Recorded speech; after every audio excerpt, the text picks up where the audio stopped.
What is up, everybody, and welcome to episode 6 of Knifecast. We are super excited to be bringing you guys another episode, and let's go ahead and jump right into it. Real quick, we have a recap from our previous episode where we talked about materials. Josh, tell us about that quick recap.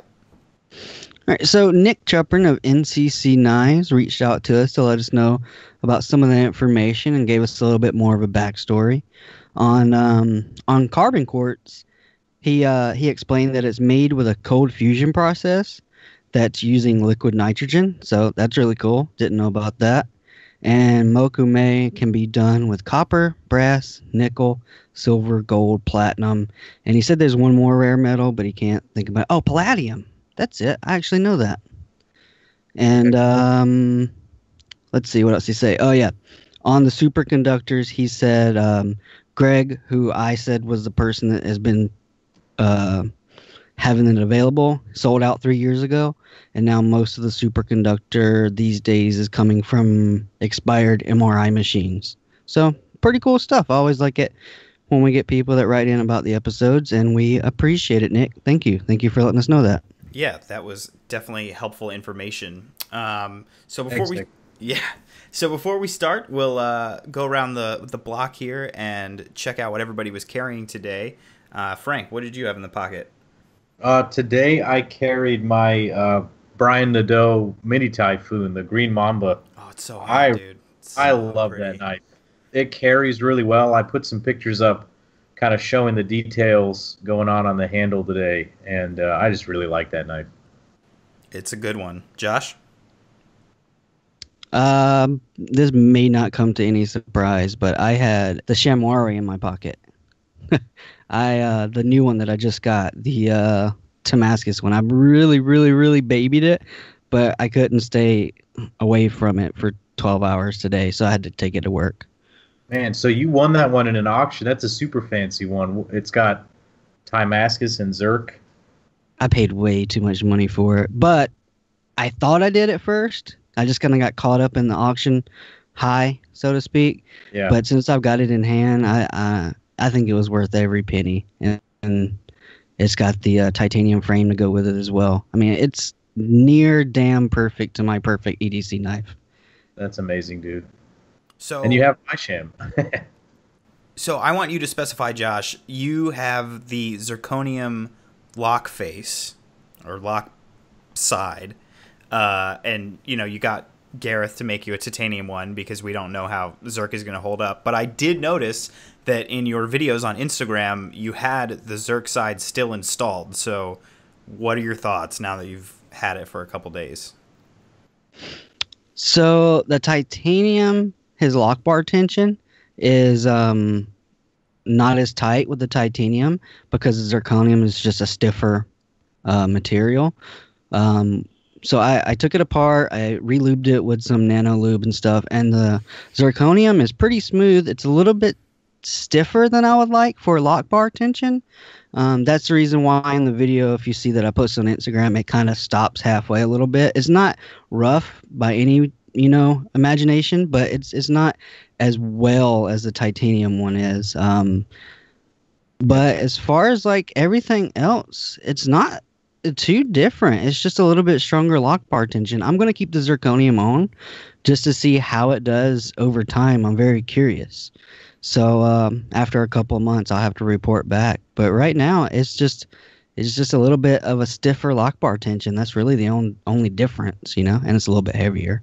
I think that's to be expected. And I mean, yeah, stopping halfway, sure. But I mean, it still looks like a fantastic, normal Gareth Bull action as far as I can tell. Oh, it's super smooth. Oh, yeah. And it's a 3-inch, too. So it's not going to, like, that 3.3 or 3.25 carbon fiber one I got from Frank. Oh, my God, dude. That's like some type of hoodoo, some magic. That thing just... Yeah. I don't understand how it works. It's the just accent on that one. It feels like electromagnets or clouds. Like there's no friction. I don't understand. It's so smooth. Yeah, it's the smoothest knife I've ever handled, as far as like a blade like that. It's so smooth, and the titanium one is a little bit smoother than the zirconium one because of that lock bar tension. But I mean, it's it's a chamois, you know. Sweet, man. I think everybody's looking forward to finding out how a Zerk frame lock holds up. Yeah, Yeah. I'm just gonna test it and see how long it takes until something weird happens. I'll be interested to see if the the flexion point holds up over time. I don't know. Yeah, some Is there- other makers I've talked to told me that it doesn't wear as well Yeah. as titanium, so I'm expecting it to travel across the lock face a lot faster than you would expect titanium to. That's what people have told me to look out for. Yeah. Right Cool, on. man. At least you got the backup. Oh yeah, Today I had my Shirogorov F3R, which was a reckless Ugh. impulse purchase. Such a good knife, though. Yeah, well, it was certainly on the heels of your recommendation. You know, the F95 frag, which I had, which is the same mechanics and build as any of the R series. So it's the multi-row bearing M390 with the internal milling. I had that, and mechanically it was completely flawless. It's literally perfect. It was probably the most mechanically perfect knife, easily the most mechanically perfect frame lock I've ever gotten my hands on. But I let it go because it was like plain titanium, which is boring to me, and it was a frame lock, which is boring to me. So when I heard about the F3R being essentially a liner lock version of exactly that, I thought, oh, it's perfect for me. So I got this blue twill one, which is super sweet. Probably just heard me flick it open. And Yep. Thanks to our pal Frank here, Yeah. Mr. Frunky, I have something super special on the way. I don't really want to spoil it. I don't know. All I'll say I is, also. well, yeah, you've got some coming too. I didn't want to spoil it for you. Yeah. Yeah. All I'm going to They're say both awesome. is something involving the people that provide the materials to Shirogorov, and something involving collars. So I'm pretty excited about it. But all right, let's go ahead and jump in, guys. We took a hot minute there. So what we're going to talk about in this episode are mechanisms of all kinds. So we wanted to focus on some of the basics and the history behind all the mechanisms found in knives, with our usual leaning towards the higher end. Talk about how you deploy a knife, how the blade travels to the open position, and what keeps it in place once it gets there. And that's kind of the order of operations that we're going to discuss these things in. And that's the thesis for our discussion overall. So each of us has taken the lead on a particular subject, and throughout the cast we'll sort of splatter some of our opinions and favoritisms in there as well and have some discussions. But we're going to go ahead and jump into it. So the first subject matter is going to be opening mechanisms, and my boy Josh here is going to take it away. All right, so the first thing I'm going to start with is flippers, and I'm talking about all flippers. So I'm going to start with what is starting to become one of my favorite type of flippers is the front flipper. There's not really a lot too much out there on them, except that we know they originated in South Africa, and I couldn't really pin down like who made the first front flipper, but a lot of names that pop up as Gareth Bull and Fred Berger both point toward the origin of those. I've sent a message over to Gareth Bull, and hopefully he gets back to me in a later episode. Maybe he knows more and we can add more to that. But originally the South Africans, they all called them a lip flipper because like a little lip sticking out that you flip over. And the way you deploy these is, with your thumb, you put pressure on it, you hold down and you flip it over, kind of like in a totally different motion than you would a normal flipper. It's hard to explain without actually showing it to you. But there's a lot of different ways you can open these. And that's one of the reasons why I really like them. You can do it with your thumb. You can reach over with your finger. You can take your finger and kind of roll them open. They're really, really fun fidgeters. You don't have that Shabazz coined pocket pecker sticking out in your pocket. It's straight down, right? And that's really cool thing that comes with those front flippers is the pocketability, and you still kind of get a little fidgety with it as well. But yeah, front flippers are starting to kind of catch on. You still see them a lot in South Africa, but they're starting to catch on in the U.S. market too. There's the Lamic Busker. That's a front flipper with a hole as well. And then the Booze Blade Smoke. Those are two that come to my mind. I think as time goes on, we're going to start seeing more and more front flippers kind of make it into the market as people are kind of getting bored with original flippers. I think the front flipper has come a long way recently. I've got this Shamwari myself. I've had a couple of them. It's a lot of fun. Little known fact: the brown servo that I have was originally designed as a front flipper, and he changed it later on in the design. Yeah, I wonder if could he make me one? You Hey can Craig, ask. It Craig, may not can I have like worked give out you if you money had- and you make me one? We'll see. We'll see. That's- That would be cool if he could just, I mean, anytime that you can do a design differently, and I don't know, I would love one. They're really catching on. There's not a whole lot of downsides to them, except it's either one of those things you either love it or you hate it. I haven't seen many people like, front flippers, they're okay. I either hear people saying, I fucking love them, I want more of them, and I hear people selling grill knives like these chamois and stuff. It just wasn't for me, so I can't keep it around. There's Well, I think yeah. if people need to try a front flipper, they need to get a Shamwari or they need to get a Booze Blade Smoke. Those are good front flippers. Yeah, I still have my booze blade. I like that. The smoke. Don't get a Kaiser Feist. That's a terrible front flipper. The Olamic Busker's okay. It's somewhere in between. I like my busker. My busker's it's a weird knife. That's the reason why I like it. It's okay. It's pretty fun. It's neat. It is a neat little thing, but it's small for my hand. Anyways. Yeah. Well, I've got Shabazz hands, so of course the Shabazz knife is good with me.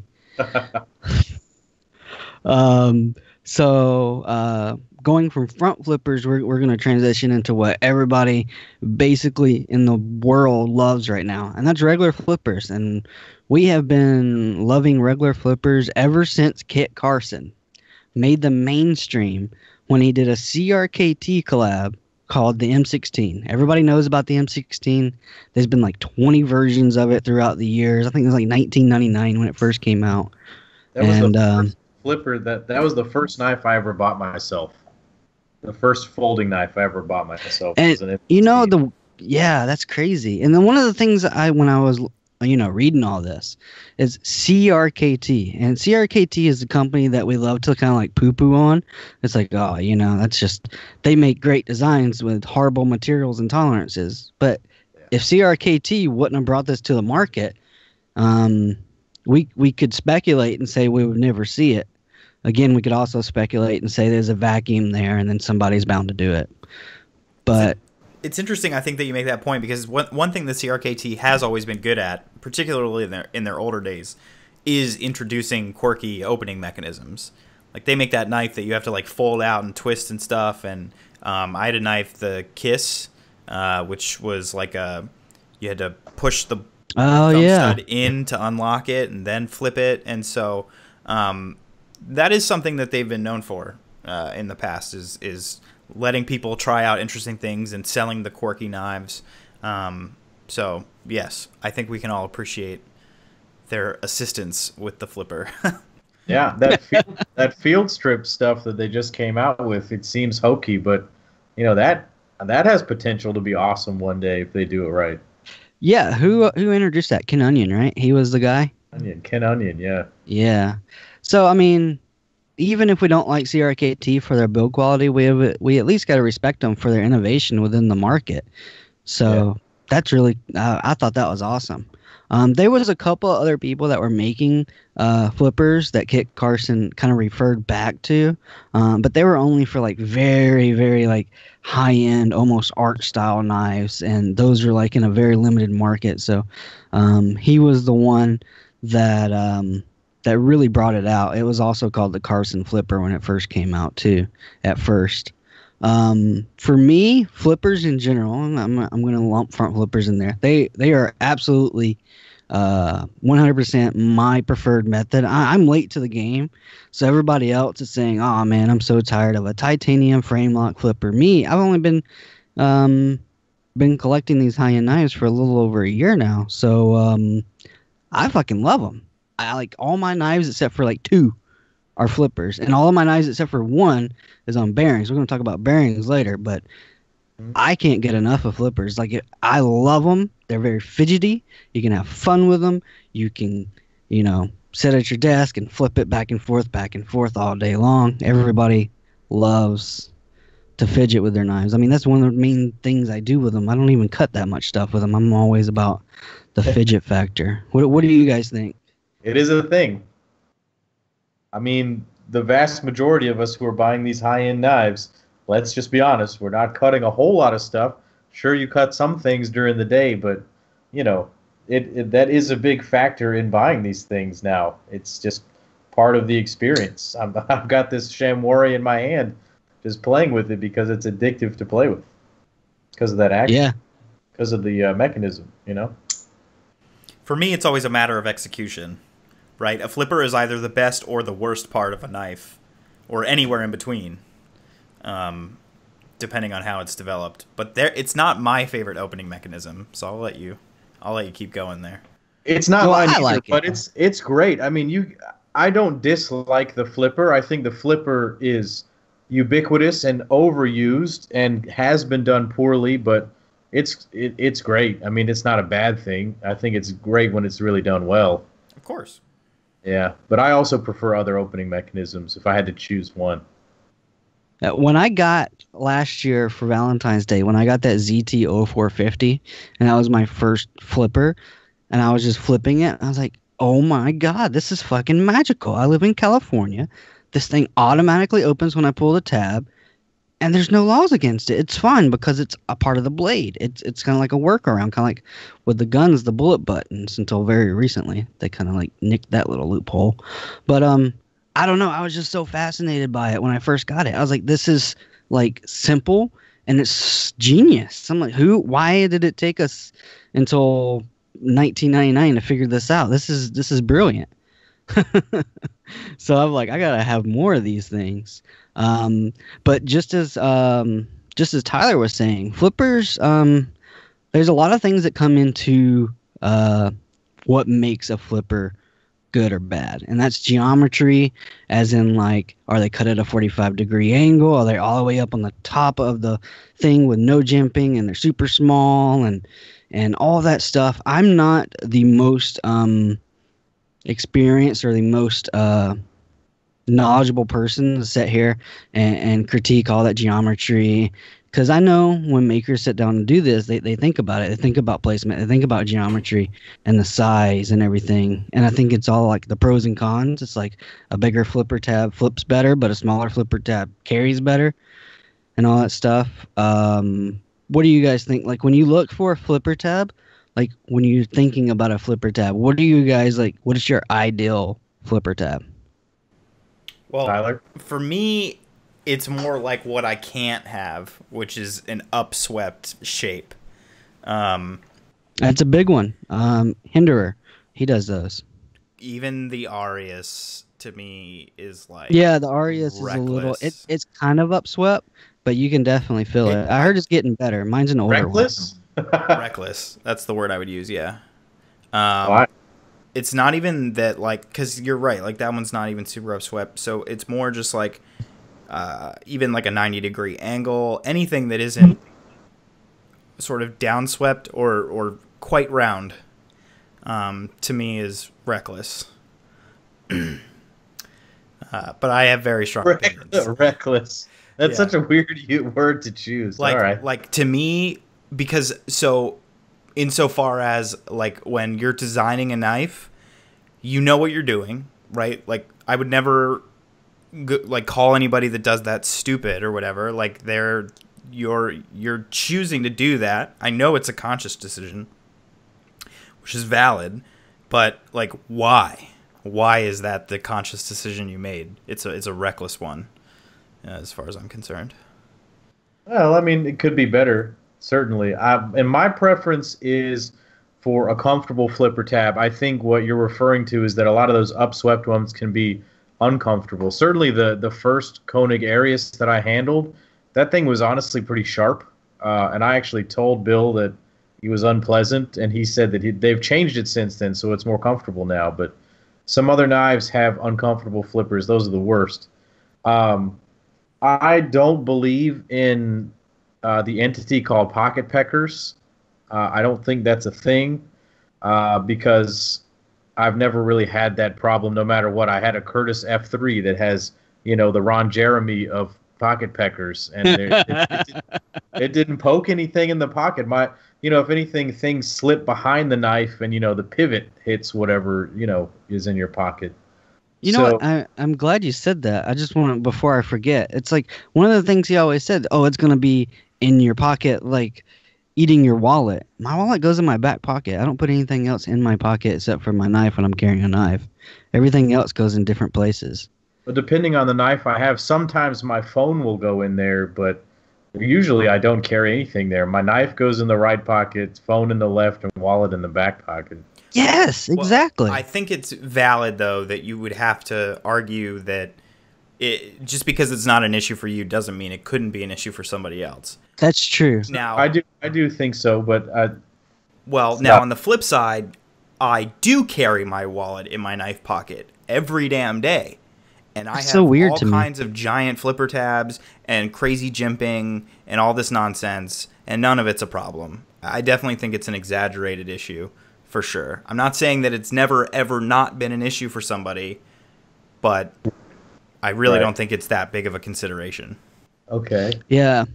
But I do prefer a smaller tab that is comfortable and that works. At the end of the day, it just needs to work, Hinderer not only has a crappy flipper tab, but the action doesn't really work all that well. So, I mean, but then you get something like, the Norseman that's got this crisp detent and it just a rounded flipper tab and it just fires out. That's comfortable. Plenty of other knives that are comfortable. Well, and see, then it does really all get into like preferences and then just like different life experience, right? So like my problem with the Norseman and the Rask flipper tabs is even though I very much enjoyed the rounded finish and the polished finish, I really liked it from like a design perspective and an execution perspective, but I have slippery hands.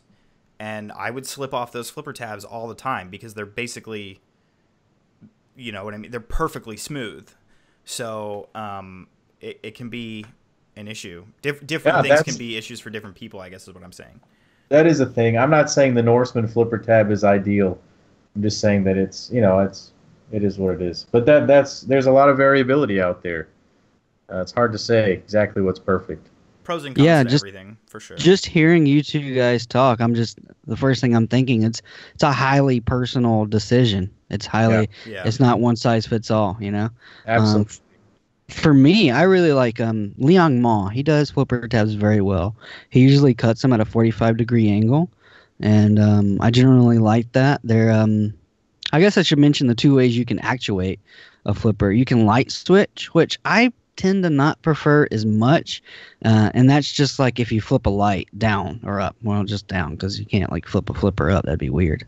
Or maybe not. I don't know. We need to get some knife maker on there. Instagram stories lately with the rewind version. Oh yeah, that is weird stuff. It looks so weird to watch it. Yeah. But so you can flip it down like when you flip a light switch off. And there's also the push button style, which is where you push in, and when you push in, the pushing in is what breaks the detent. But for me, my favorite way to actuate a flipper is kind of like a hybrid method. I don't just light switch and I don't just push in. I kind of start like a downward or an inward pressure, and then once I start the inward pressure, I push down. I think some people call that loading or something, right? Is that what was called? Yeah, like I don't know. Yeah, preloading. So I guess I automatically do that no matter what. That's my preferred way.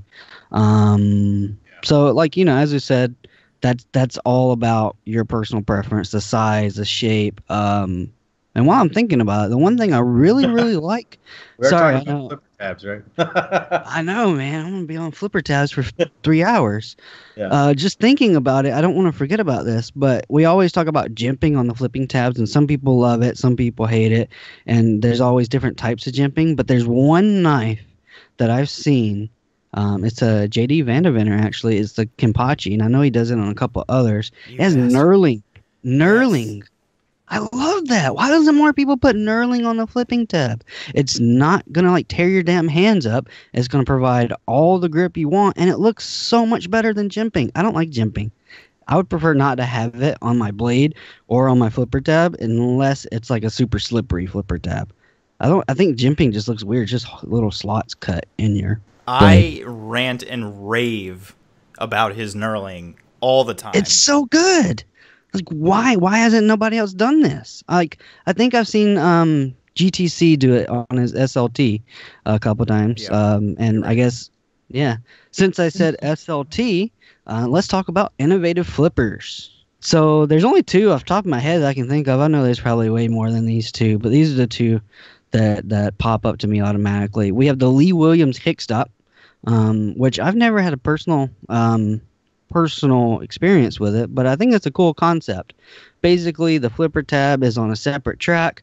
When you deploy the flipper tab follows the track down, and then it kind of converts itself into the stop pin, and then the knife hits it, and then when you release it, it kind of pops back up.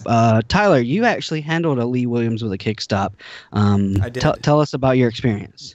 So the idea that you pull the flipper tab and then it vanishes is pretty cool. And like from a design perspective, I like that. And I also like that the mechanical aspect of it is just like really fun, right? Like cool design, like props. It's neat. Right? It's a cool idea. Like, innovative. The flipper tab is separated from the tang and it acts as the stop pin. Another really interesting thing is, I don't know if you guys have noticed this, you can get them where the flipper tab is made from a different material than the blade because they're two separate pieces. So he does Mokutai flipper tabs, which is fucking dope. Yeah, I've seen that on a few knives of his and some collabs that he's done with others. Yeah, so I wonder how that works as a stop pin though, like Mokutai. I don't know if that would be a good stop pin. Yeah, I don't know. His knives do flip very hard. His detents are too strong, in my opinion, on average. Now, my biggest complaint about it, and the reason I'll never own one, is because in the time that the blade is not pressed up against the tab, so not fully closed and not fully open, but anywhere in between, the flipper tab is loose in its track, and you can actually hear it rattling around. And it makes it sound like something in the knife is broken. Even if you know that it's not. And, like, I imagine for people that really like his products that, like, this is just something they don't care about, right? Like, it's not that big of a deal. But to me, just every 5 flips or so, you know what I mean? I'd move the knife in a way or whatever, and I'd hear this rattling, and, you know, I'd check for loose screws and whatever, and it just kind of just made me feel not super comfortable. It made the knife feel not super sturdy. So that was, like, my only problem with it, but I admit that feels like a cool story bro kind of like personal problem, you know what I mean? But yeah, otherwise I think it's a really cool. I love the fact that you can make 2 different materials. I'd love to see more. Like, I haven't seen a Damasteel one, or you know what I mean? I'd like to see something all kinds really of sweet stuff. Yeah. The other innovative flipper that I've been thinking about, which I actually do have experience with thanks to ZT, is the SLT. It stands for spring loaded tab. GTC is the one that invented it, or the one that is, I guess, yeah, he did invent it. He invented it, and he puts it on his custom knives that sell for $3,000 to $5,000 to $8,000. Yeah. GTC, I'm not even gonna. Can you, one of you guys, pronounce his full name for people? It's Gustavo, you guys know, right? Gustavo. Kikini, Kikini. I think that's how I say it, anyways. Yeah, Frank is our token pronounce hard words guy now. You don't know if he got it right. I don't know. Honestly, sorry if I'm butchering it, sir, but you know that's what I say, anyways. I've been saying Knife to Noya's name is Mika for a while now. Yeah, I knew Micah. that was Micah. Yeah. I can do 5-letter words. Apparently, I can't. So. Yeah. So the way that works is very similar to the kickstop, except, well, actually, it's not similar to the kickstop at all. No, I shouldn't have said that. It's similar in a way, though, that it's like spring loaded, you know, whatever. Kickstop's not spring loaded, though. I guess not. I guess it just falls So- away. In a way, I know what you mean, though. I feel you, dude. I'm right there with Yeah, so the spring-loaded tab is actually it's attached to the blade, and it's in its own little housing. There's a spring in the housing, and when you pull the flipper tab down, it's kind of like a two-stage trigger in a rifle. I don't know how many people out there that has any experiences with that, but if you do and you hold a SLT, they're almost exactly the same. There's take up, take up, take up, and then you hit a wall. When you hit that wall, that's the detent, and you put a little bit more pressure, and the detent breaks. And then when the detent breaks, the blade with the flipper tab flips all the way around and it opens up. And then the little flipper tab, since it's spring loaded, is in the closed position or the up position again. And there's like a little spot cut out for it to the side of the to the lock bar, and it just kind of hides there. You don't see it at all. It's not there. You know, it's great. It's perfect. I love that design, and I want to see ZT do more stuff with it. But yeah, so it's spring loaded up. You don't see it when it's up, and then when it pops open, it's spring loaded down. You don't see it when the blade is open or when it's closed. I always love stuff like that. So I guess that brings me to my next point, and the fact. Real quick, go ahead. I think I have something of value that I can add in regards to that. So I have a 0055 as well. Absolutely love it. I have a buddy who bought a GTC knife and spoke with Gustavo and was talking about the SLT flipper. And I guess on his customs, if you've seen, they're like much smaller. The tab is not like round like it is on the... Yeah, it is flat. Right. And he does knurling. Discreet. Yeah. And so he actually said himself to my friend That the round one's better. that it's better, that ZT improved the design. Yeah. Which I thought was a really interesting admittance. Yeah, he I heard about that. Where did I hear about that at? I think there was like a Blade HQ video on like Blade Show or something where he admitted it. He was like, "Yeah, I actually like the fact that they made it round." Yeah. Said they approved it. I thought That's that was cool. It's a super... I love playing with it. It's always fun to hand to people that aren't knife people, and they always look at me like they broke it. You know what I mean? Like, Yeah, oh, shit. and the acoustics is cool on it too. Yeah. I like the acoustics. That's what I it sounds enjoyed like. it. I want to see it on a regular knife. You know, the 0055 was cool, but I got rid of it because it was a little bit too weird. Well, there's a guy. He's the head of Kai, and he's on Reddit every now and then. What's his name? Pat? Is this Pat, or what's his other name? Tyler. I know who you're talking about, but I couldn't tell you. So I had a conversation with him, and he was asking me how I liked it when I first got it, and I said, you know, it's cool. I didn't know who he was, so I was telling him, if you like it for what it is, you'll like it, but if you think it's a knife, I was like trying to recommend it to him. Right. I didn't even know. This is the freaking CEO of Kai, or the product director or whatever. But he said, you know, that sounds cool. I'm glad you like it. You can look forward to seeing it on a more budget-friendly Kershaw in the future, and it'll be in that same form over function. So I don't think they're gonna I think they're gonna do like a Kershaw version of a GTC, which God help me, I hope they don't. Yeah, but give me like give me a real, just a regular knife. You know, some kind of normal that would be cool. knife with that I don't- on. Do you think they can do that though? Like, I wonder how the contract looks. It's like, oh, you can only use the SLT on my designs. That's That how may be GTC what the talks. contract is. Did That you, may yeah, make did you just sense. try to give him an accent? You did. You gave him an accent. He's from Argentina or Brazil? He's Brazil. from Brazil. I don't know what those guys sound like. Never mind. I don't know. You know what I made company, him sound like, Russian. the combo, if I had to pick like one brand of knife to combo with the SLT flipper, it'd be Shirogorov. I think a Shiro, watching that giant sword of a blade fucking come, I mean, just the way they deal with their CNC and everything, I would think that would be dope. Yeah. It might be better than the Sigma's flipper tab. Anything I like is the better than Sigma's flipper tab. So That's not that true. brings Not me, anything. It's an okay, but it's not perfect. I would have been better with the SLT. I'll put it that way. So that brings me to my next point, is that I like flippers that are flush in the open position, such as the Sigma. That's the reason why I love the Sigma, and not a lot of other people do. So, Dmitry Sinkovich, he's really popular for doing that stuff. Another person that's super popular for making a flipper tab flush in the open position is Tashi Barusha. And he does, he does it. Yeah.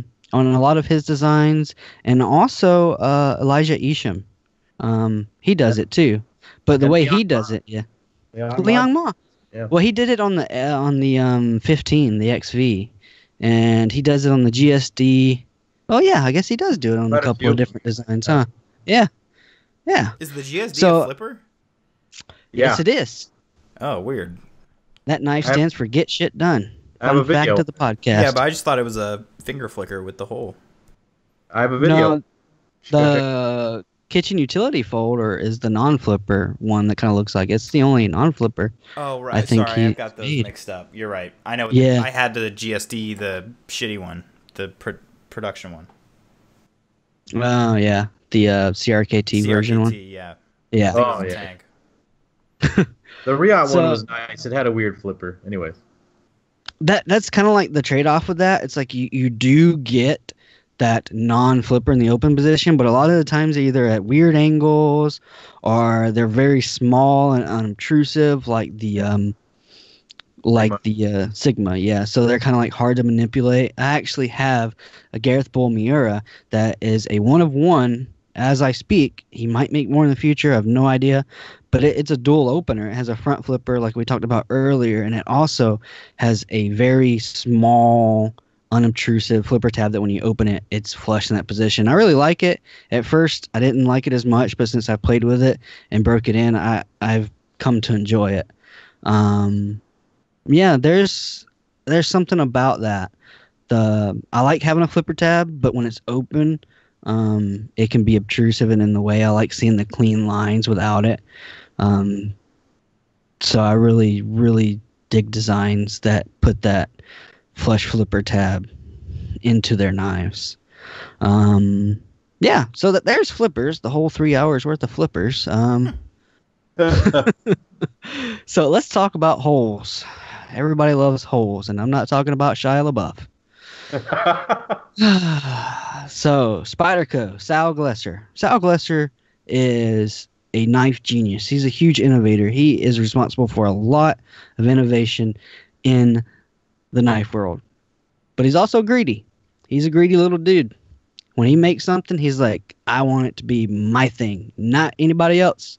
Only Spyderco. Which, when you're a big business, that's some of the things you got to think about. That's intellectual property, and you have to protect it. So when he decided, yeah. And I mean, a lot of people license it now, and they probably make a bunch of money from licensing. But While we're talking about Spyderco for a brief second, I'm literally getting on a plane to Denver tomorrow, and I'm going to the Spyderco factory. I'm going to. that's so cool. Yeah. Yeah. Try to get a meeting with Sal or Eric. Say, hey, I'm Dr. Funky. Yeah, Just I don't know if that'll work. Just burst open in the doors and flash your little doctor badge and be like, hey, I'm Dr. Funky. I need to see Sal right now. Sal. Hey, Sal. Where you at? Eric. Come on, bro. It's Dr. Funky. You know who I'm talking about. No, dude. They have no idea who I am.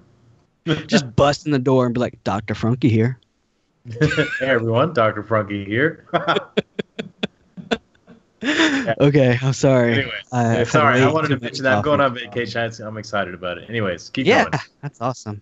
All right, so in 1981 is when Sal Glesser and Spyderco patented the opening hole. And one of the things, I took this directly off their website, so there's the reference for you. Unlike thumb studs, discs, and other one-hand opening attachments, the hole offers a large surface area for greater reliability and does not interfere with the cutting action of the blade. So that was the whole reason they did it. They're like, okay, thumb studs get in the way when you cut stuff, and the other type of stuff too. We don't really like that, so we're going to drill a hole in it, and now you can open it one-handed, just like you could with a thumb stud. It's also ambidextrous because the hole goes all the way through. Wouldn't be a hole if it didn't. And it also helps with gloves on. Like one of my main work knives is a Spyderco Endura, just because I wear gloves for work a lot, and it works really well with gloves. And it doesn't interfere with your cutting path at all. There's no way a hole is going to get in the way of you cutting much of anything. I mean, you could say if you're cutting really thick foam and like you have to really get all the way down in there to the hole, that the foam could kind of like put drag on the hole. But yeah, so that was a really big game changer. That's really what put Spyderco on the map. And since I'm talking about Spyderco history and what put them on the map, during this research, I found out they were the first person to put a pocket clip on a knife. Spyderco Clip It. Yeah. It's like, wow. I was like, oh wow, they really are, huge innovators. They've innovated, made a lot of stuff. Yeah. Yeah. So I was like, oh man. So hole, the clip and everything. So that brings us to the coolest thing about the hole, in my opinion, and I think it's in Frank's opinion too, is the spider hole allows you to spider flick a knife. If it's, like you can't do it on like a backlock very well. But like the paramilitary too, the military, anything with a hole, if it's got a hole, I can flick it, with your middle finger. That is my absolute number one most preferred opening mechanism. Hands down. And it's satisfying too. That's it. So I agree. It's also my favorite, but I don't like Spyderco holes. I feel like they're at 90-degree angles. They're not chamfered. And so they like... Some of them are. Some of them are. I grant you that. But it can like rip up the top sheet of your nail. And like, I find it to be sometimes too high on the blade to give you the proper leverage unless you really get in there. So for me, it's all about the Gavco holes on the Makos and the spinners, them big ovals. That's my shit. Yeah. And you see, it depends. That's a very ergonomic dependent thing, I guess. And different knives perform differently with that, I guess, in the Spyderco lineup especially. Yeah. And another cool thing is, since you mentioned that, is if you think about it, since Spyderco patented it and then they trademarked it and now you have to get a license to do it, if it wasn't for them doing all that, we might not be seeing all the variety and opening holes that we have on the market today, because instead of saying, I don't want to pay Spyderco to drill a hole, I'm just going to do an oblong, or I'm going to do a Gavco style hole. You wouldn't be seeing that if they never patent it, because everybody would just be drilling a hole since it's the easiest way. I mean, generally speaking, I'm sure other people would be like, well, this looks cooler with this long hole, Yeah. But yeah, so holes are holes, man. Holes. Thumb discs and thumb studs are the next thing that's on my list. And really quick, thumb studs are just what they say, the little studs for your thumb to open the blade with. They've been around for a while. I couldn't really pin them down exactly because there's a couple of different things. People were putting them on slip joints and like modifying knives in like the 50s after stilettos got banned. And that's really when the innovation started coming around. But I do know Bob Trezzola. That's how you say his last name. Trezzola? Yeah. Trezzola. See, I can't pronounce shit. Jesus Christ. It's all right, man. You can get hooked on phonics, you'll be fine. I got hooked on phonics. That's my problem. That's what I got when I was a kid. So Bob Trezzola, he's credited with the thumb disc. He's really the person that came up with it, and still today he uses it on, I guess, 99% of all of his customs and stuff. So we thank him for that. One of the things about thumb studs I will say is they require a smart design, especially in my opinion. I hate to see them just tacked on without any thought of how they affect the knife, such as the cutting path. I just when a knife is designed smartly around the thumb stud is situated in a way that's also really good for you to open it with, but it's also not going to get in your way when you cut through a thicker material that uses all of the blade. And you don't really see too many production knives that really think about that. I'm trying to think, like some that are really good. And I also don't like it when they just make a really big ricasso just so they can put their thumb stud on the ricasso. Like that's not smart design. That's lazy. I'm just not going to grind the blade for 2 inches so I don't have to worry about that being in the cutting path. Yeah. So when I see a thumb stud, that's the first thing I always look at. It's like, how did they engineer the knife around the thumb stud? If you require me to use it, make sure you used it in a smart way when you designed your knife. Here comes an interesting topic. I mean, what is your favorite thumb stud, and maybe what's your least favorite thumb stud that you've had? Because you've got some good ones in your collection. Dude, I'm trying to think. I don't know. I guess the my favorite thumb studs are probably the Gavco ones. Yeah, Just because collection. yeah, I've got that non-flipper one-off that's just thumb studs only, and he does his actions very well. The Benchmade Anthem, it isn't too bad. It's kind of in the cut and bath. They didn't kind of think that through. What else? What don't I like on a thumb stud? You know what knife always disappoints me? The Sabenza with its thumb studs. I've never had a Sabenza at all. What? Oh, Never man. touched one. Never had one. You got to try one. I know I do at one point in time, and I've almost bought one a couple of times, but I'm like, I got $500. I'm going to buy something else in my mind. That's always my mindset. But I've heard that Sabenza thumb is a thing. I've heard that's a real thing. It is. It is. You So know, it's important to do them right. Gavco does do them well. Other people do them well too. Thumb I will discs tell you- are not quite yeah. as awesome. I don't really yeah, like that's what I was gonna say. I don't like thumb discs at all. I mean, I like them aesthetically. I think they look better than they feel. Like they're kind of like I don't really see the purpose. Like besides maybe on the Emerson Wave, which is something I wanted to talk about real quick. Though you see most of the Emerson knives do have the thumb discs, and one of the reasons that he decided to go with thumb discs instead of thumb studs is because when you're knife fighting, which he's all about, the thumb disc kind of acts as kind of like more of a funnel toward the wave. He's just constantly knife fighting people. Yeah, that's all he cares about. He's like, I make weapons, but I'm going to sell them to you for $500, and they're made with Phillips head screws. And they're off center. They don't open. They just anyways.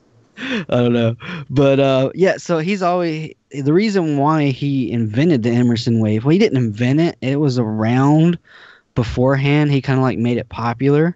The reason why he did that is his whole reason for it was so when you're in a knife fight and your opponent strikes your hand with your knife or whatever, I don't really know, that the blade catches the wave, and that way it doesn't slide up and cut you. The wave catches it, and then the thumb disc kind of acts as kind of like a funnel, so if it like kind of hits on the side, it'll pop up into the wave and you're good to go, as opposed to a thumb stud. But so the story with that is he invented it for that. He was talking to people with that, and then he had it in his pocket, and he took it out of his pocket. And when he took it out of his pocket, the wave caught on his pocket, and it opened. And he's like, "Oh my God! It also opens the knife. I'm gonna patent this shit." And that's the wave. As far as I know, yeah. So the wave. Yeah, that's it's a thing. I have a knife with a wave. I have a ZT 0620CF. I traded a Spyderco military for it, and that is like my go-to beat the shit out of stuff knife. That thing is like indestructible. I like his designs. I like his ergonomics. Ernie Emerson makes really good ergonomics in a knife, and the wave is fun. It's a cool little thing, but a couple of times I've like accidentally opened it when I didn't want to, and that's like one of the very few knives I've cut myself on because the wave opened and kind of caught my finger as I was pulling it out, and I forgot that it was that knife that was in my pocket. So the wave can be not so fun. And then the last thing is fullers and nail nicks. Nail nicks has been around for a very long time on slip joints. I feel like that's exactly where they should stay, and maybe we should get away from them on slip joints. I know we never will because they're traditionals, and traditional things you got to keep traditional. But I don't have fingernails. I'm a nail biter. So like literally, if I have a traditional with a nail nick, I've got to like hope and pray that the pool is like light enough that I can actually open it. They suck. That's strong words. I mean, I don't have any traditional or friction folders or whatever you want to call them. I mean, what am I trying to say? Slip joints? Slip joints. Good Lord. Yeah, I don't have any of those, and I just don't see any reason to get them at this point. To me, no necks are kind of like, you remember like the really old cars that you had when you had to crank them up, and that literally meant going out and putting a crank in the front of your car and cranking it. That's what no nicks are. Let's move away from that. Where's the key? Where's the auto on button at, you know? And let me just bring up a knife that I reviewed recently that just confused the hell out of me, the Giant Mouse GM3 that was a flipper, but it had a nail nick. Yeah. They did that for aesthetics, yeah. They're like, oh... They were making that knife and it was like 90% done, and they're like, "Hey, everybody, stop the presses! Modern traditionals are in. What are we going to do? We're making a flipper." And then Enzo says, "Let's put a nail nick in it," and that's what they did. That's the story. It is designed. That's his accent. We just gave him an accent. Yeah, that seems. I really hope these people don't listen to this. Yeah, I'm sorry. I'm on like 13 cups of coffee today, guys. So I apologize ahead of time. Enzo, you're a beautiful person. Don't hate me. I love you. Thank you for what you do, sir. Yeah, sorry. He doesn't listen to this, but I still apologize to him. It's fine. It's good. And then fullers, real quick. Fullers are really one of the very first things fullers are made for is just lightening the overall blade, right? Or lightening and balance and stuff. Blood grooves. Yeah, that's what a lot of people say. But I was just like, I don't know, Doctor. Would that actually work? Like, if as a fuller, I think a full-length fuller maybe could function like that. I don't want to be like it's a blood groove, but like literally, how much is that? I mean, you're already putting a huge ass stab in somebody. How's a little depression gonna make all this? I don't see like blood gushing out. Like you stab a dude with a non-fuller. It's not to allow blood to flow out. It's to prevent the vacuum phenomenon that happens after you stab a knife. This is going to get us banned in the UK right now. So I apologize. But theoretically, if you were to stab into something, the thought is it prevents the vacuum effect when you're pulling that knife out of the soft tissue. Apparently, there is a thing in fighting that, like, if you stab into a body, the knife is not going to just pull out easily. That soft tissue actually makes a vacuum, and so you'll like lose your grip on the knife because you're not expecting it. So theoretically, the fuller creates a little air channel that prevents that vacuum and allows you to pull it back out and continue to say hello to somebody with your knife. Just keep stabbing them and pulling it out. So if I had a knife without a fuller and I theoretically wanted to stab somebody, if I sprayed it with Pam, would it help? That's something I'm not sure. I feel like Cold Steel needs to explore this in a video at some point. Yeah. Frank's like, I've said my real name here, and I don't want to be on a list, so... Yeah, I'm like realizing that the government's going to come after me for this.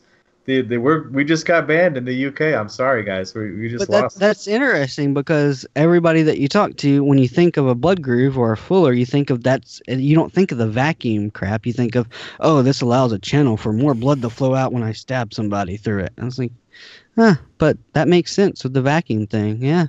I mean, that's what I've always associated that with.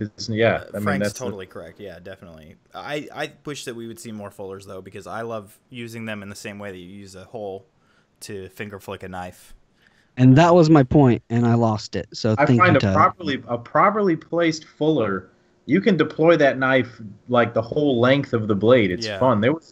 You might kill me for this, but I had a Wii knife prototype a while back that had a fuller down the whole length of the blade, and it was just right that you could like get all the way down and flick it from the tip of the blade, and it would open just for fun. So that can be a neat opening mechanism, as well as functional for the blade. Yeah, I like it. Yeah, especially the whole full length and everything. And without the holes, you see a lot of them. They have like a hole and then the fuller the rest of the way. Your BBM is like that.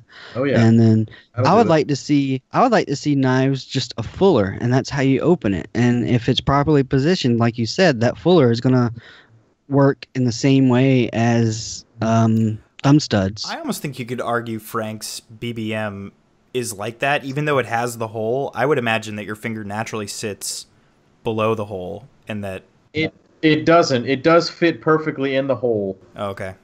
but it wouldn't need the hole. I Right. think if you left it off, you could still deploy it just the same. Not enough knives. I can't really think of a lot of knives that deploy with just a fuller.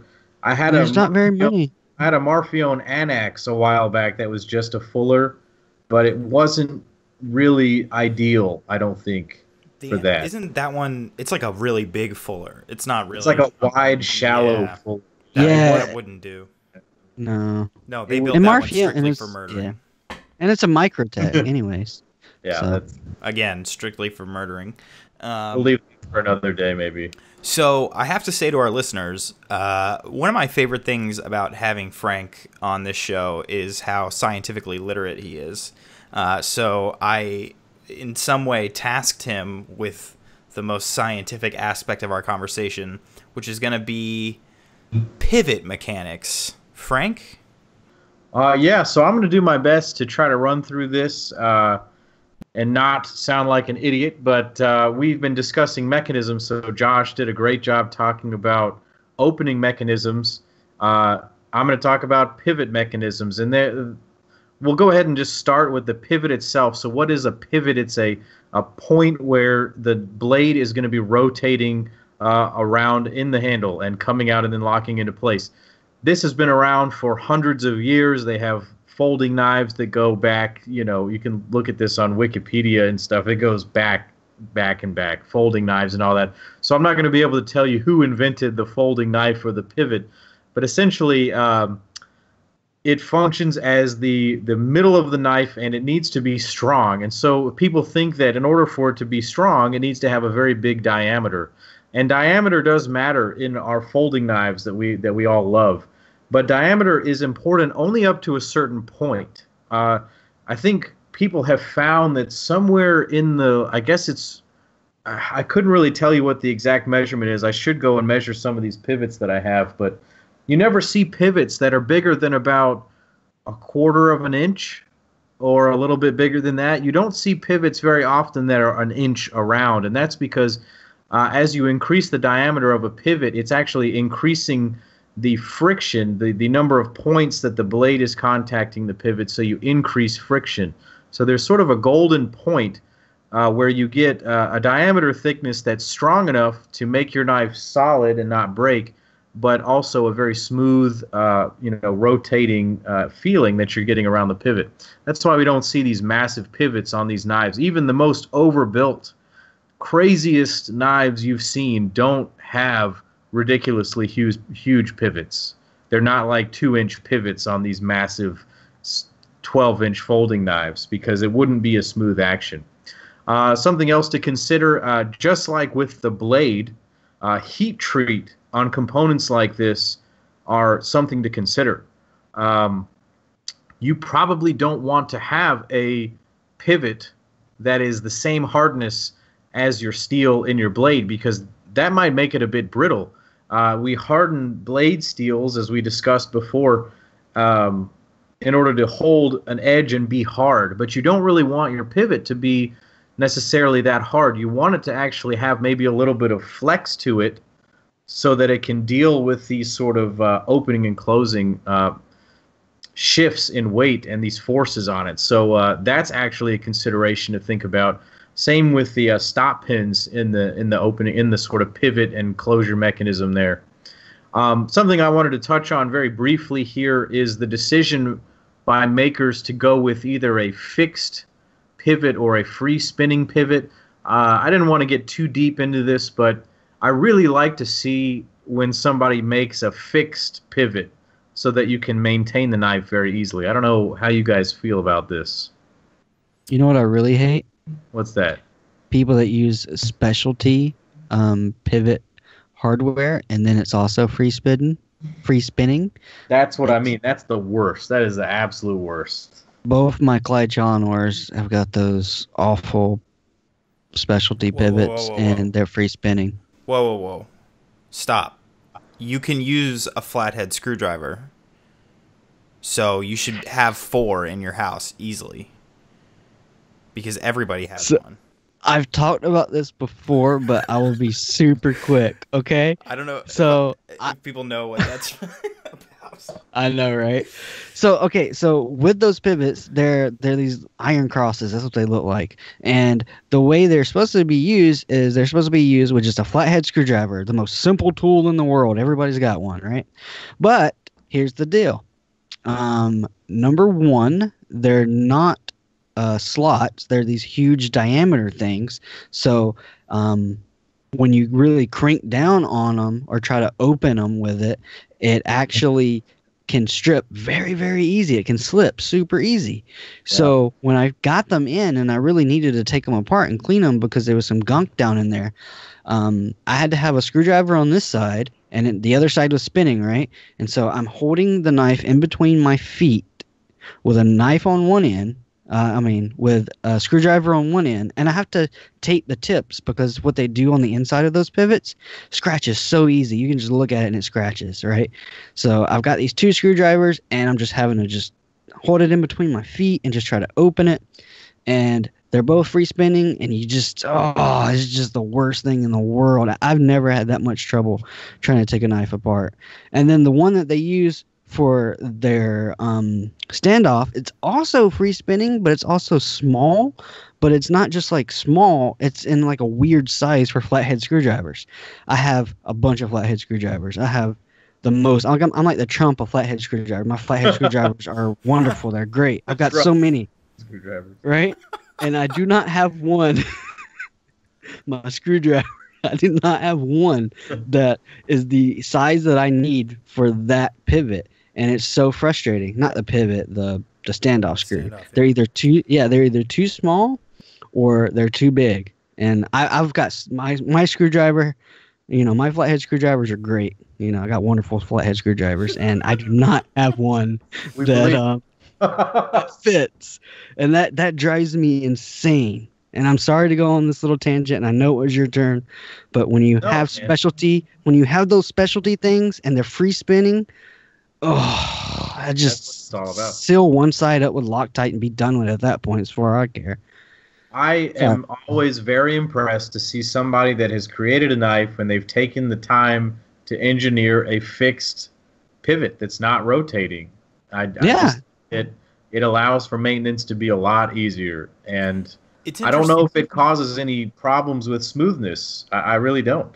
It's interesting that you bring that up because, like, that hasn't happened to me in a long time. I forgot that that's like a thing. Yeah. I don't know. I guess I get lucky with the knives that I buy. But yeah, no, that's a son of a bitch.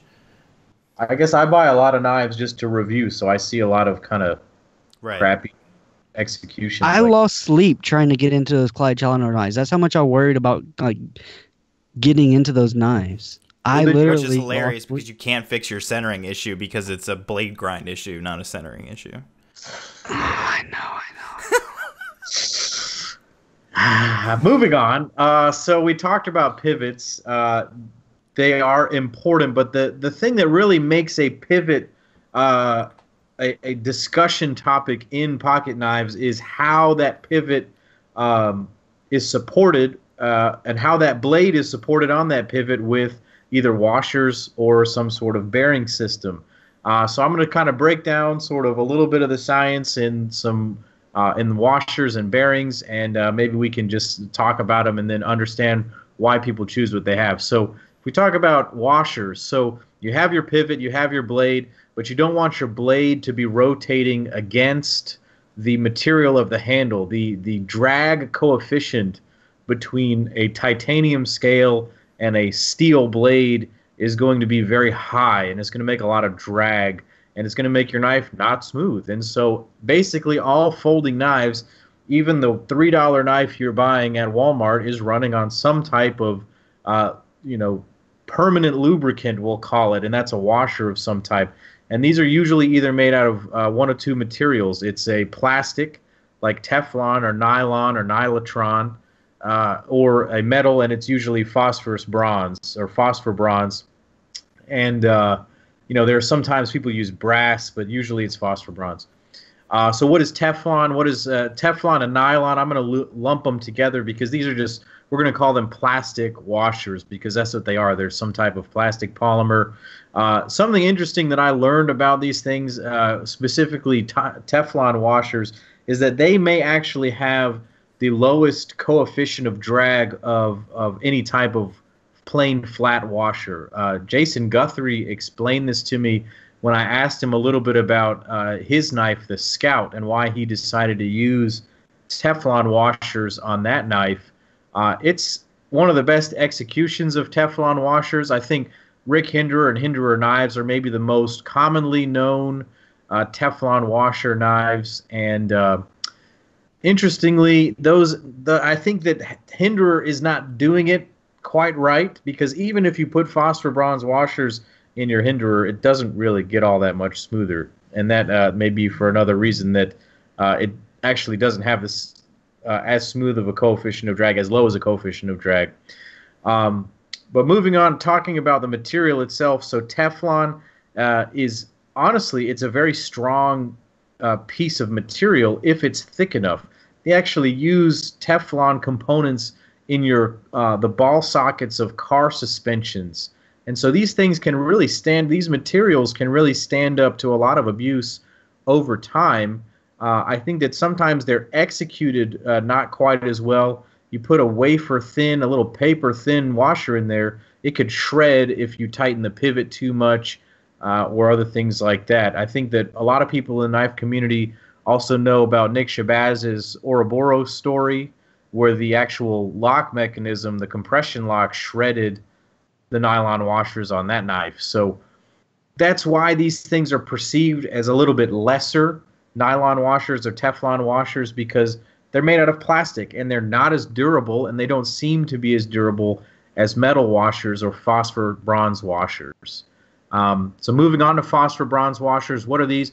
Bronze is an alloy of copper, and phosphor bronze, they add some phosphorus to it, and it creates this, it increases the wear resistance and the stiffness of the bronze.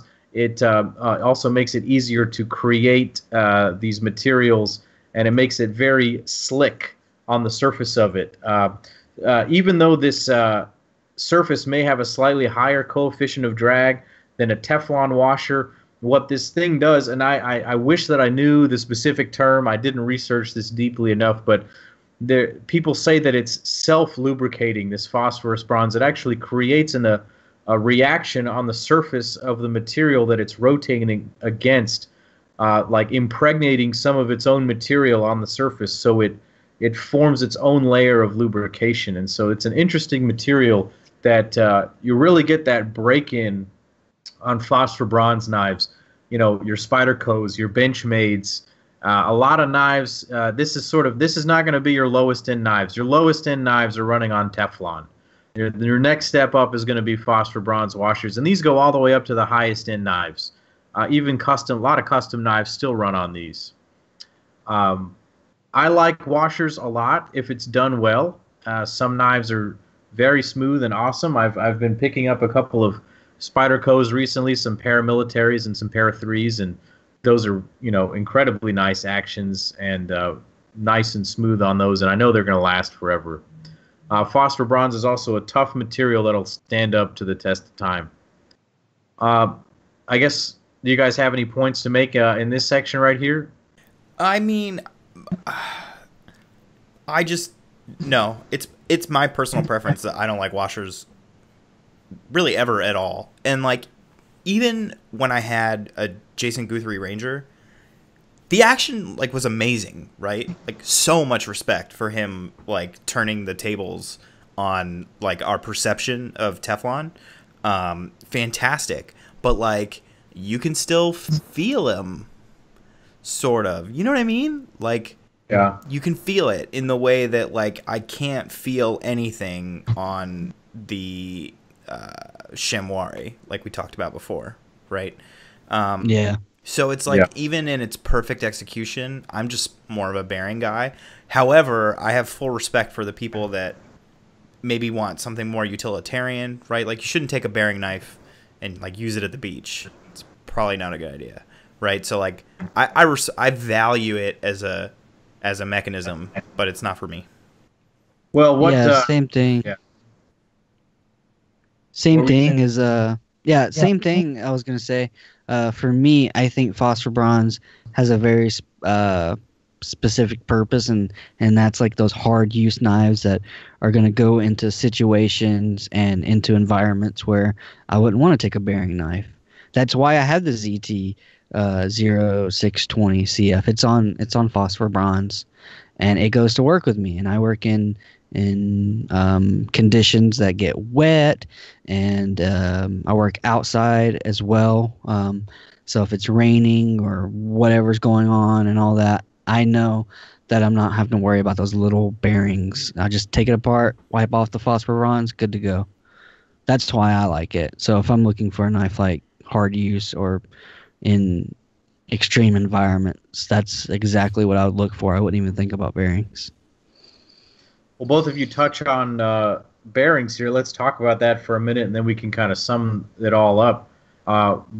In order to decrease friction even further, you can introduce a ball bearing system. You can see this on all types of industrial applications. You know, I'll reference again cars. You know, in the wheel housing, there's a bearing system that helps your wheels roll, and it reduces friction. There's a reason that they choose these. It's because it has the lowest coefficient of drag, because you have these things actively rolling, and there's much less friction because there's no static friction between these two things. A physicist is going to yell at me for not knowing the exact phrase for what I'm talking about right now, but you understand what I'm saying. So there are two main different types of bearings that we see used in pocket knives now, and that's steel and ceramic bearings. What are the real reasons that we choose one versus the other? Steel bearings are cheaper. They're more readily available. They are very easy to put together and find. They're very durable. They're usually made out of a nice stainless steel. They don't usually rust. I went swimming with the ZT and the blade rusted, but the bearings didn't. I went swimming in the ocean with it. Actually, the blade in M390 rusted, but the bearings didn't. So if that gives you any idea that it's pretty durable stuff. It could theoretically rust if you are really, really hard on them, because they are steel, and no steel is truly stainless or rust resistant. And steel, again, going back to my pivot discussion, these bearings need to be heat treated to a certain level, so they need to be a certain amount of hardness. If you get some really cheap ones, maybe they're not hard enough, and they could theoretically deform. So the workaround for that is to have a ceramic bearing. Ceramic material, as I discussed in our last episode, ceramic is just a much harder form of these metals. You get iron and a lot of carbon, and you get these ceramic materials. It's much harder. They won't usually rust in the same way because they're not. They don't have the same chemistry. But the harder you get, the easier it can fracture. So a knife that's running on ceramic ball bearings is probably not the best knife to hard use, because you could fracture the ball bearings. And ball bearings, similarly, steel ball bearings, people argue you don't want to hard use those because you could deform the ball bearings theoretically. They may not be quite as strong as having just a washer interface. And so why would one choose ceramic versus steel in ball bearings? Saving everything else we've discussed about it, the actual principle is that there is a ball to cage interface, where the ball bearing, if it's fixed in a cage or if it's not fixed in a cage, we'll talk about that in a second. But if it's fixed in a cage, there's actually physics involved in the ball to cage interface. And so there are usually two different types of cages that you see these things held in. One is either steel or one is phosphor bronze. And again, phosphor bronze having a sort of self-lubricating lower coefficient of drag than steel might be the ideal solution in that setting for actual smoothness. So if I were going to design a ball bearing system that was caged. It would have a phosphor bronze washer and ceramic bearings. You won't notice a difference in the smoothness of your knife if you switch from steel to ceramic, because the actual properties don't change all that much. It's more of a theoretical difference. So let me interrupt you. Sure, please. Because I think the thing that you just said, especially for an audience like myself that is very focused on high end and like cares about like an action and everything, that's always the question, right? Because ceramic costs more, which we know is because of its material cost, but a lot of people perceive that as it's better. And I remember when I started really picking up some nice expensive knives, a lot of people started asking me like, is the ceramic version better? You know, is it smoother? And it's a question that is always up to your brain, right, to tell you wrong or right, like if you could actually tell the difference. But an area where there is a difference and where it does matter if you're a really hardcore collector is the acoustics. They do change ever so slightly. That is true. And I can continue on and talk about some a big acoustic changers. Not only can these ball bearings be housed in these metal cages, they can also be housed in plastic cages. Actually, the Norseman is actually in its ceramic bearings in a nylon washer or a Teflon washer. I don't know what material it is specifically, but it's a Teflon-looking washer. So theoretically, that ball-to-cage interface might be even lower, but it's plastic, and so I perceive it as bad. So that's a thing. Could also be the placebo effect also. I think that's what plays Yes. in a lot of people's head. Yeah, the placebo effect. So they're like, okay, so I perceive ceramic being better. Now that I have ceramic, I'm thinking it's better, so it has to be better. A lot of people think like that. Not always the case, like we just explained. That's a better way of describing what I was trying to say. Yeah, 100%. I think, yeah, and I think that, you know, adding ceramic bearings is like adding like ceramic disc brakes on your BMW or whatever. Like, yeah, they're better, but like, do you really need them? And are they that much better? And, you know, they kind of work in specific settings the best. You know, yes and no. The It answer matters is if yes. it's a race car, but True. it doesn't matter True. if you're driving to work. Exactly. But you can still get them on the one that you drive to work or Right. your EDC. Yeah. Well, I mean, taking this one step further, I'm going to keep our discussion rolling here on ball bearings, pun intended. Take away. So now we're talking about getting rid of friction, and we're talking about the ball to cage interface. But why do we need a cage? So two Brazilian knife makers, Flavio Icoma and Rick Lala, two guys who were involved with the company Korth Knives, developed some years back, I couldn't tell you what year, but they have a website about this, the IKBS, the Icoma Korth bearing system. This is something that we see in a lot of knives out there in the industry, that they're on some CRKT knives. I remember I had a CRKT knife, the No Time Off. It was an ugly-ass knife, but it had IKBS. I like the name. Yeah, and then, you know, plenty of other knives. The JD Gold, right, is IKBS? Oh, yeah, of course. Yeah. South African Africans knives. prefer it. Yeah. So what is this exactly? So if you take out the cage and you mill into your handle and into your blade a little groove and just throw some ball bearings in there and throw some grease on it so they stay in place and stick your knife together, now you just have ball bearings rotating in a track that you've developed inside of your knife with no cage. And so theoretically, this gets rid of one more point of friction. It increases the number of ball bearings, which could increase the strength of your pivot, theoretically. It decreases the amount of deformation on the ball bearings, and maybe it's smoother. And so some people like this, some people don't. It's more of a nightmare for maintaining your knife, because when you open it, you know, a bunch of freely floating ball bearings can just fall out and go everywhere. But, you know, I think most of us are pretty skilled in doing that at this point. And it's not quite as scary as people make it out to be, honestly. If you just put a bucket under it or a plate or a tray, you're going to be fine. I take IKBS apart all the time. Yeah. I've never touched any of mine. Yeah, and then even one step, something that's a little bit weird and sort of a hybrid. Shirogorov knives, I'm going to throw this out there, has a pivot system with washers, with a ball bearing washer where the ball bearings are not fixed in the washer. I don't really know of other companies that are doing that. Sort of a hybrid between IKBS and these caged bearings. Do you guys know of other people who do that? I feel like I've Dmitry seen it, Sinkovich is the one that came up with the MRBS. I Is that- believe. right, but even their SRBS is still loose balls in the metal cage. Maybe Dmitry came up with that too. I know Dmitry Sinkovich came up with the MRBS. His specific one is actually 3 balls per row, so it's like triple rowed. So like the Sigma, if you took it apart, should have 27 balls because there's 3. The F3Rs that we have that, the 3 balls. 3 balls, and it's 27. Yeah. And then a step further that they have are the roller bearings, and then the multi-row roller bearings.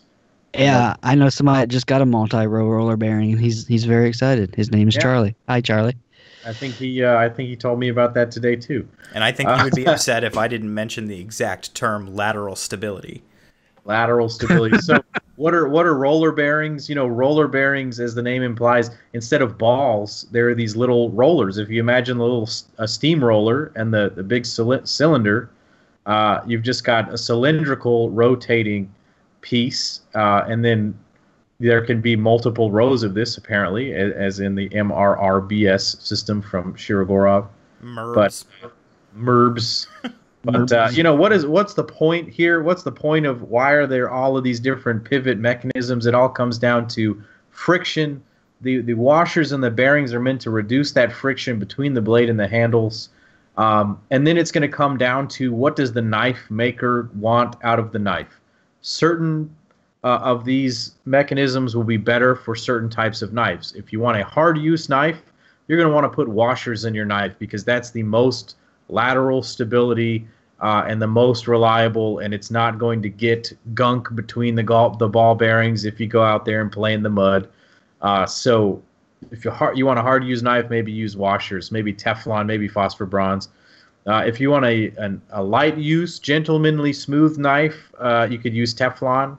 But if you're catering to the modern EDC bro, which is all 3 of us in this podcast, and pretty much everyone who's listening to this probably, I think bearings is the way to go. It just is smoother, faster, more fun, and we're not going, mud diving with these things. We're taking them to the office. I'm taking it to the hospital. You're carrying it in the truck. Tyler's talking to people on the phone at Tesla about it. So I don't know.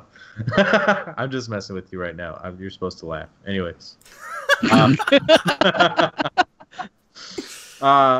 Basically, what I've learned in all of my sort of studying is that Teflon does not necessarily equal bad if it's done right, like on a Jason Guthrie knife.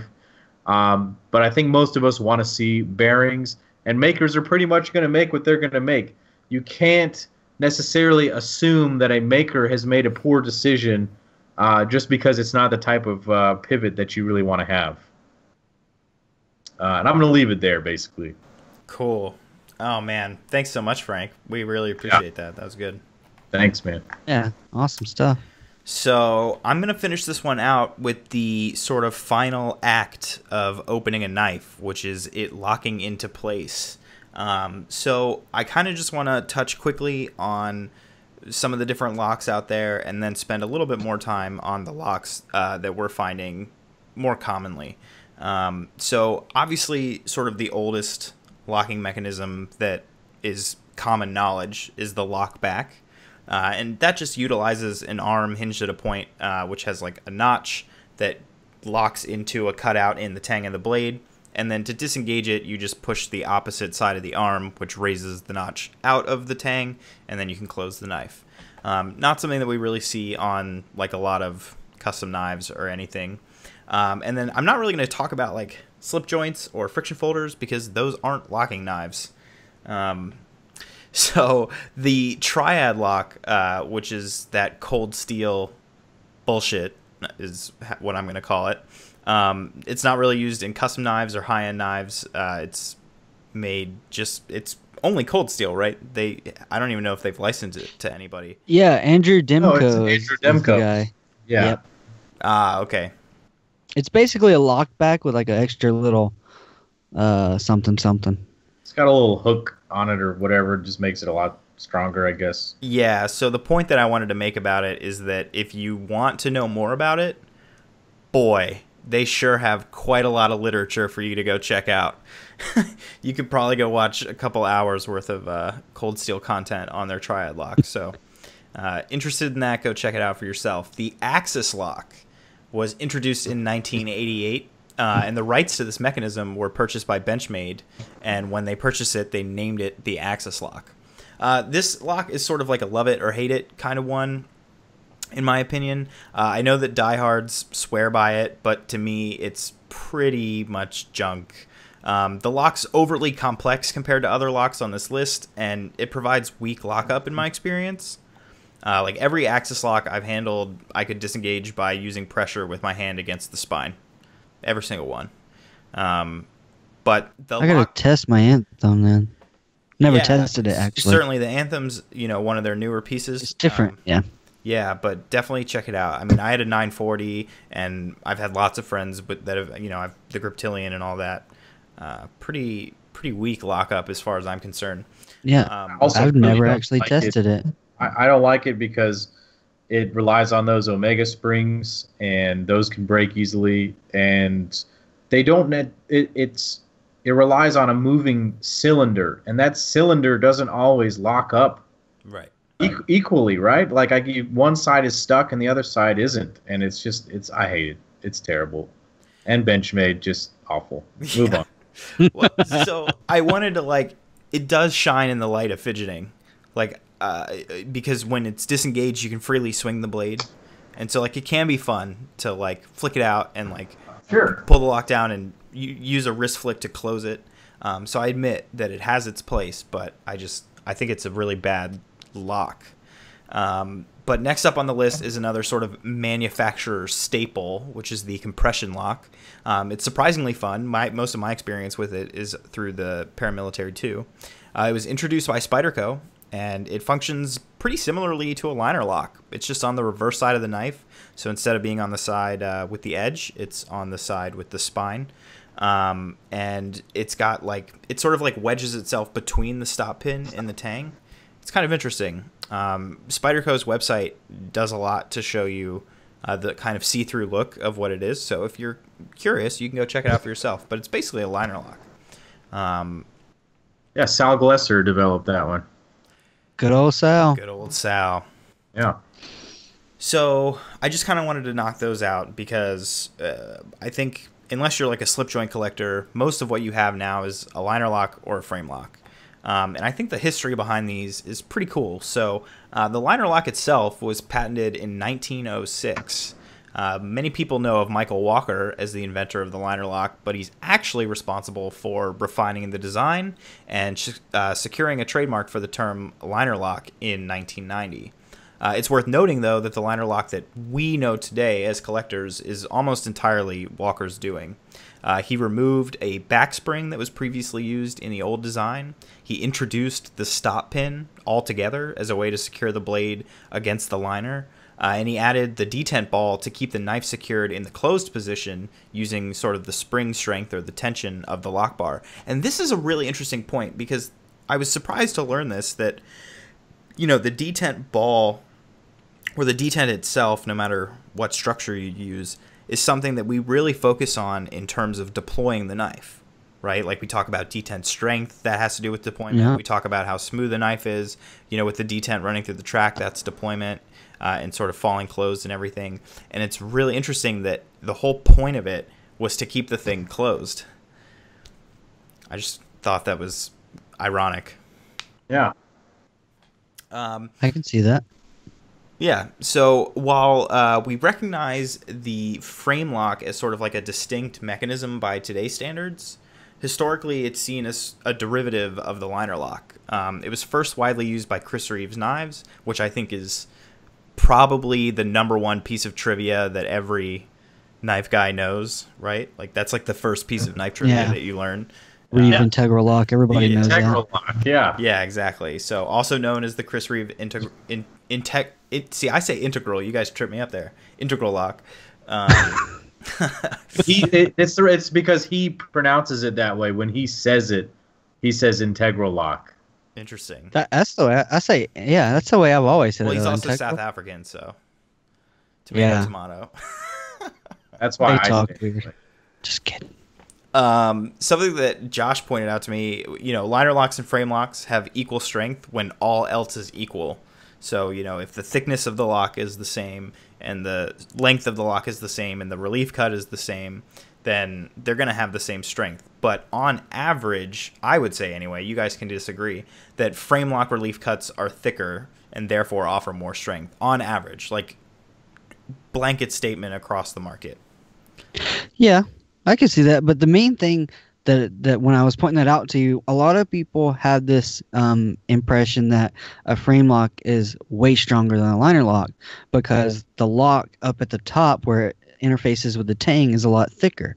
That's totally not true. Like when you look at it, you're like, oh man, this is a big old thick piece of titanium. It's a lot better than your little thin liner lock. Well, it's like it's as strong as its thinnest part, and its thinnest part is the cutout. And so when you think about it, it's like it doesn't matter how thick this part up here is. If the cutout is way too thin, that's what's going to fail. That's what's going to bend in and make your knife hit you on your fingers. And it's the same way on a liner lock. It doesn't matter how small or big that is up there, to a certain degree, of course. But if the cutout is where the frame lock is going to fail. Yeah, so a lot of people don't think about that. Yeah. Right. By cut off, we're talking about the relief cut and or cut out, rather. Yeah. The relief cut. And then sort of the last thing that I wanted to talk about was bolster locks, which I don't really have any information on, but I sort of just like wanted to mention. I feel like bolster locks, because they're less common, have sort of this like air to them. Like, I don't know. I think they tend to be more expensive, and I think people are really stoked to get their hands on a bolster lock. But it's just like the halfway point between a frame lock and a liner lock. So all it is at the point of the pivot where the bolster section is, it's the full frame, right? So it's thick material and the pivot's going straight into the frame through the blade and out the other side of the frame. But then as you move down to the position where it would normally transition from bolsters to scales, you just mill out or cut out a section of the frame and put sort of onlays onto the knife. Right. And that's a bolster lock. So it's like a frame lock wearing clothes. My question is there a point where we are going to, as a knife community, define the point where something becomes a liner lock or a frame lock? Like, is there a thickness of a lock bar that determines liner lock or frame lock? I don't think so. I think it's just like liner lock has a covering. It's a liner, so there's got to be something on the outside. Right. Frame lock is part of the frame. So I think for me, looking at it in simplistic terms, if it's a liner lock, there's an overlay over the whole entire thing. If it's a frame lock, there's no overlay. So it's either overlay, liner, no overlay, frame.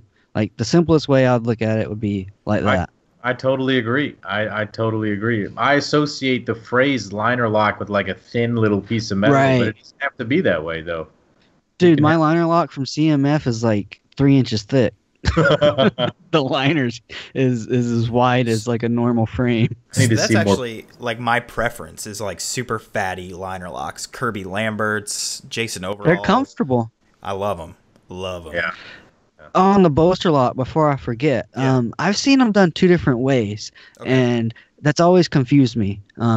So I have a bolster lock exactly like you described. The Liang Ma Lanny is a bolster lock, right? Mm-hmm. So it's basically a frame lock, but instead of like a one cutout, it's like the whole thing is kind of cut out, and then they have like an overlay over the top, right? Right. Um, but I've also seen and heard this other method where it's like a frame lock, but there's like a bolster over the top, and then like the cutout is milled so it fits underneath the bolster, the overlay over the top. So it's kind of like, does that make sense how I'm No, I'm not describing following that? that at all. Oh man, maybe I should send you guys a picture before so basically, think of it as like the reverse of what a normal bolster lock you would think of is, right? So instead of it being skinny until you get to the bolster and then it becomes kind of like a frame lock, think of it as like a frame lock and Oh, then I'm it with you. becomes a liner lock. Does that make sense? Yeah, that sounds So good. a normal one is like a liner lock up until the engagement, bolster and that kind of area, like turns, right. yeah, the bolster turns into like a frame lock looking thing. And then the other one that I've seen is reverse from that. It's like a frame lock until you get to the bolster, and then the interface is behind the actual bolster. I like that. That's dope. There's actually a third version, which, our boy Winger, check him out, HK Winger Instagram. He made Jason overall make him a knife where the center of the frame is the part that's cut out. So he's got bolsters mounted in the middle of a frame lock. So I gotta look at that. It's any frame lock that has a large portion from side to side cut out for the fitment of a bolster. Yeah. Okay. You haven't seen that knife? His Tribeca? Probably. Maybe I have. I just never Full paid Mokutai attention frame, to and then that. he's got 3 different sets of inlays: Damasteel, He's got so much Mokutai, shit. and Like, white carbon quartz. It's pretty dope. Anyway, bolster locks, I think they're super cool. I mean, they're definitely popular, but they're rare. I'd like to see them made more often.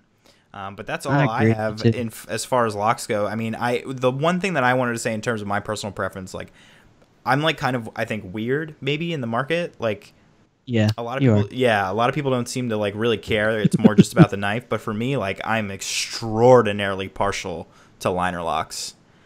Like, a frame lock has to meet so much criteria for me to be comfortable owning it. I have one out of all my knives right now, and it's my Gavco, and that's because it's a Gavco. But yeah, it's interesting. Like, I am super partial to liner locks. People like tend to ask me why, and there's a few reasons. But like, I'm super big into symmetry, right? And you could argue that like a pocket clip messes up symmetry as well, but I don't know. It just doesn't fuck with my head the same way. Right. And then like holding, like, the circumference of the knife handle changes when a frame lock is open, and it changes so that Yeah. it gets gradually skinnier as you approach the top, the area where the blade is, and that to me just doesn't feel super comfortable in the hand. But yeah, I don't know. I find myself like being like It is crazy partial to liner locks are usually more comfortable. I agree. I've been enjoying this Shiro F3 a whole lot. I prefer it to the 95 Yeah, for that exact reason. I would love Yeah, a liner Grimsmo locks are liner very lock. ergonomical. Yeah. Mentioning that your Gavco is a frame lock because it's a Gavco. You know, I have 2 liner lock Gavcos. Well, and one of them was mine, so don't act like you're special. I'm still special, just in a different way. Like He does make liner locks. I actually don't really like his liner locks. He yeah, I could see the. He says he likes making them more than frame locks though, because he says they're harder to make, which is weird. Even though he never really makes many. So my thing is, like, especially with the knives with the holes, they're usually too thick. Like the prototype that you have that I had, the holes seated too deep into the knife. You can't really get your finger in Yeah, there. that's true. Except I got small fingers. My fingers work. Oh, fair, well played. Shabazz hands. So yeah, and then I don't know. He just, something about him, he makes a frame lock better, right? I don't know. Anyway, I would agree. so we're gonna be drawing this one to a close, guys, we've got some notable news. I know that Frank wants to talk to us about something very special.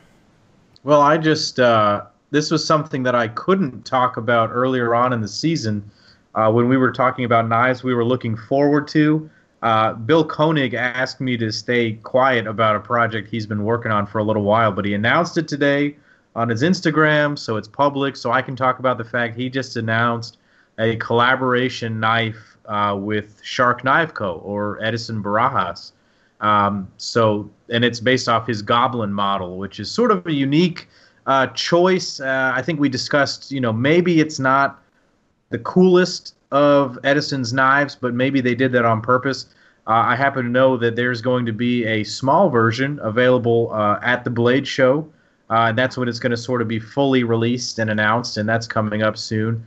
There will also be a larger version of it later on this year. And so that's the new knife from Koenig Knives, and that's exciting to me because I like those knives. Are you allowed to say that about the dates? Yeah. It's fine, dude. It's totally cool. He announced it. He's told a lot of people. I'm not the only person he's told about it, so it's going to be all right. All right.